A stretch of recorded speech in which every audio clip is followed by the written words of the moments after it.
What's up, comic fam? Comic fans, it's time for that new comic book day haul plus review. So let's get into the books. We got a lot of books this week. I didn't break out any 50 centers because we got a decent stack. All right, so let's go. Spartans, what is your profession? All right, first off, we got Avengers Beyond #1. The artwork was okay. It kind of tied into All Out Avengers. You got the Beyonder, interesting character. Just a lot of plot holes. A lot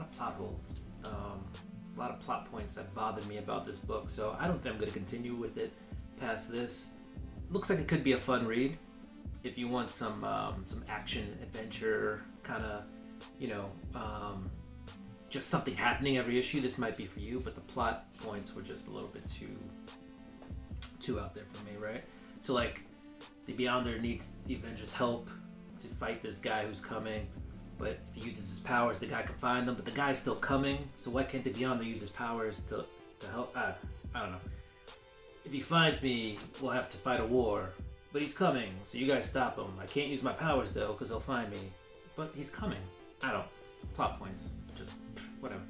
All right, Daredevil #9, Chip Zdarsky. You just seen Daredevil go down this rabbit hole. He's just falling deeper and deeper and deeper to the point where he's just obsessed with what he has to do as opposed to doing the right thing, right? That makes sense. But he thinks what he's doing is the right thing. So, I don't know. It's alright. It's the first time I've ever said that about Chip Zdarsky's Daredevil. It's alright.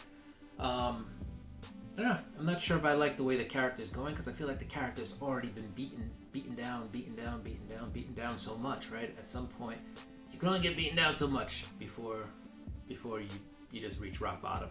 And Daredevil may be there at this moment, and so I need the character to kind of rise up. So maybe that's coming. Maybe that's coming in issue 10. All right, next up we got Venom Lethal Protector #1. Good issue. Silver Sable's in there.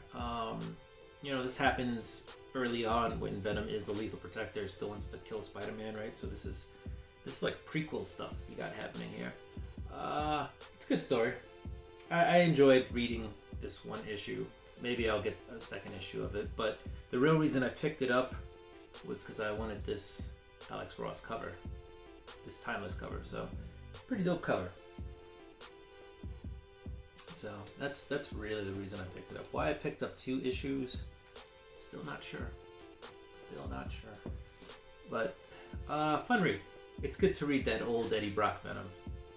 All right, next up we have Thor. Jesus, Doom. We got some Doom in here. Basically, Doom just wants to not really rule the world, but he wants to, in his mind, save humanity, and in particular save humanity from like these gods and having to bow down to them, right? Because Doom bows down to nobody. That's really what it comes down to. So Thor and Doom don't really fight in this issue. We're just getting the backstory of what Doom has to do with what's happening in the Thor books. So we'll see. There's probably going to be some heads-up action at some point between Thor and Doom. Alright, next up we have Star Wars, The High Republic, The Blade. This ended this arc, or at least this first arc. It looks like there's going to be a second arc of Blade, or possibly a second volume of The Blade books. Overall, it was good. Had like a little plot twist at the end. You get to see Yoda in this one, right? So Yoda goes way back up. But this is it's titled Porter's Last Stand. Obviously he lives, so was not his last stand. Staying in the Star Wars The High Republic universe, we've got Star Wars The High Republic, #7. Alright, so we're really getting into the nitty gritty of what's happening. There was a lot of setup in this. There was like a whole riot caused, etc., etc. Now we're finding out what the machinations were behind that rioting on this planet, alright? And we're learning it's like I don't want to say a militaristic group, but it's a group of guys who want to steal this artifact. What the artifact's good for, we don't know, but the Jedi are vehemently trying to protect it. So, good book. Next up, we got Batman Detective Comics 1070. Batman still dealing with all this stuff, but we get a lot of Bruce Wayne in here. All right, so we see that part, and then we see Solomon Grundy punch. If you've been reading this, you'll know what the Asmir is. Punch one of the Asmirs like out of his head. It's never happened before. The group goes running. They're like, whoa, that's not something that happens. So Solomon Grundy, major points in this book. All right. So we're enjoying that, and there's a side story in there. Check it out. If anything, just check it out for Solomon Grundy. Okay, that was a pretty cool thing he did in the book. All right, we got Superman Action Comics 1053. All right, so you got Metallo looking for his sister. Finds out he thinks Superman has a sister. And, I think later on in this book he finds out that she actually doesn't, but he starts to kill Superman to get his sister back. That's how the guys are playing here. That's how the villains are playing. Also, this is kind of an anthology thing. So you got Lois and Clark 2. Basically, it's kind of telling a story of in between. It's just untold tales of when John Kent was younger. In this one, he's basically crashing a spaceship. Check it out if you want to see why or how that's happening. And then you got Power Girl Reborn, and they're searching for some creature who's living in her mind, or some being that's kind of causing her to lose her speech center. It's a really interesting story. I'll leave it at that. It's interesting. So you got those stories in there, right? So yeah, it's a good anthology book. And then here's probably my favorite DC book of the week. This is the Unstoppable Doom Patrol #1. You got the first appearance of Beast Girl. Don't believe she has any relation to Beast Boy, but Beast Girl. Chief, who's Crazy Jane. Not the first appearance, but that's who Crazy Jane is these days. And then this is a new character.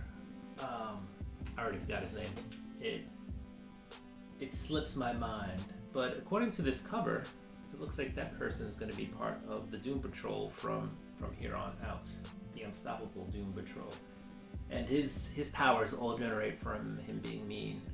So we get this whole big speech about giving hope and trust and caring and all this stuff. And then he's like, well, I'm not giving that up because my powers are based on being mean.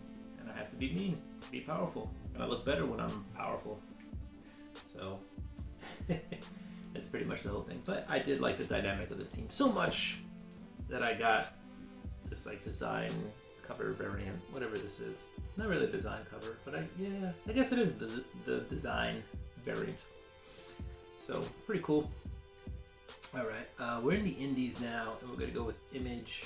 This is Local Man, and if you haven't checked out Local Man yet, one of the main things you'll realize if you did check it out is that there are two covers,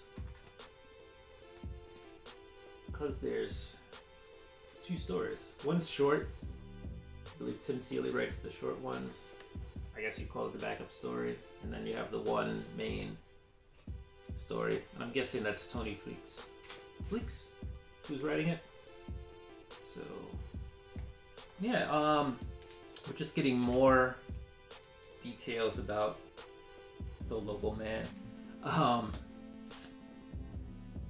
And yeah, it's just so he's part of a superhero team, kind of gets kicked off that team, and then this is kind of that story about how or why he gets kicked off that team, and it really gravitates around those 90s superheroes from Image. In this one, they reference Shadowhawk, so it's pretty fun story, especially if you were from the 90s and read a lot of those Image books, right? And then last but not least, we have Something is Killing the Children, #30. All right, Cutter is pretty much going to be on a rampage because she's lost her totem because Jessica stole it. And Jessica's got a plan to stop Cutter, but also to stop this duplicity type monster, which the more it scares people, the closer it becomes to looking human, and it becomes easier for it to interact with humans, and then, you know, just eat them, kill them. Overall, I'm still liking Something's Killing the Children. I think James Tynion gives you a lot but also makes it very accessible and very easy to read. Like, I read these books in like, 6-7 minutes. Like, it just seems like I go through it just so quickly, but everything just sticks. Colors are vibrant, the art is great, the words, the characters, all great. So yeah, Something's Killing Children, number 30. We're 30 deep on that, right? And that was not just option, but now they're actually like in production, I guess, so, or close to it at least. So that's pretty cool.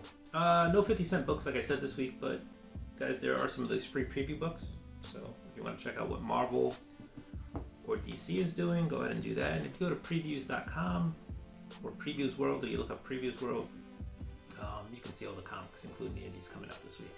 All right, comic fans, do what you do. I'm gonna do what I do. I'm gonna get ready for next week's books. If you like comics, you're in the place to be. Don't forget, as I stumble on forget, don't forget to subscribe, hit that notification bell. Go ahead and throw me a thumbs up and comment down below.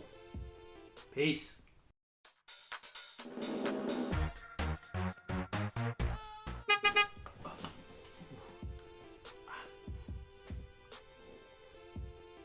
Get out of here.